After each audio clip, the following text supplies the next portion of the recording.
বিশ্ব বরেণ্য আন্তর্জাতিক খ্যাতিসম্পন্ন মুফাসসিরে কোরআন, কোরআনের পাখি শহীদ আল্লামা দেলোয়ার হোসেন সাঈদী সহ জুলাই গণঅভ্যুত্থানের সকল শহীদ ও আহতদের স্মরণে আজকের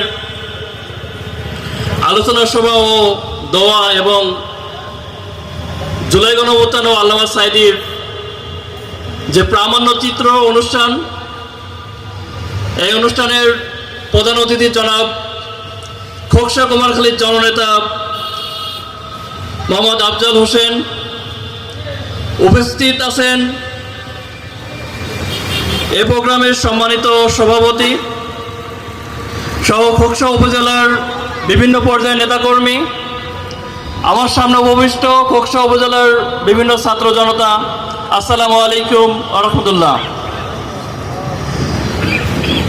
প্রথমেই সিজদা অবনত মহান রবের দরবারে শুকরিয়া আদায় করছি যে মহান রব প্রোগ্রামের একটি প্রকাশ্য দিবালোকে একটি সুন্দর প্রোগ্রাম আয়োজন করার তৌফিক দিয়েছেন। সেই মহান রব্বুল আলামিনের দরবারে আবারও শুকরিয়া আদায় করছি, আলহামদুলিল্লাহ। প্রিয় খোকসাবাসী, যদি আমরা মনে করি বর্তমান সিচুয়েশনে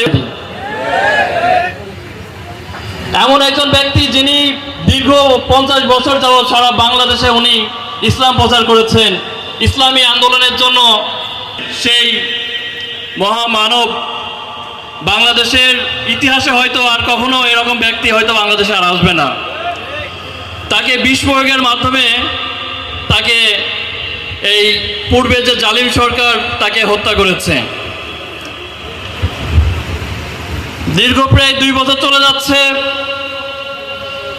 জুলাই গণঅভ্যুত্থানের আজ 1 বছর 9 দিন চলছে। এতদিন যে যার দ্বারা হত্যা হয়েছে, যে ডাক্তার, এতদিন তার জেলে থাকার কথা, কিন্তু দুঃখজনক এখন পর্যন্ত তাকে অ্যারেস্ট করা হয় নাই। এখন পর্যন্ত এই বিচারের কোনো অগ্রগতি দেখছি না। এই জুলাই গণঅভ্যুত্থান হয়েছে 1 মাস 5 দিনের আন্দোলনে, কিন্তু এই আন্দোলনের সূত্রকার কিন্তু একদিনেও এই 1 মাস 5 দিনে হয়নি। দীর্ঘ 17 বছর যাবৎ আওয়ামী দুঃশাসনে বাংলাদেশের মানুষ যে পরিমাণে নির্মম নির্যাতন সয়েছে, তারই প্রতিফলন ঘটেছে এই জুলাই আন্দোলনে। এই জুলাই আন্দোলনে যখন ছাত্র জনতা কোটা নিয়ে আন্দোলন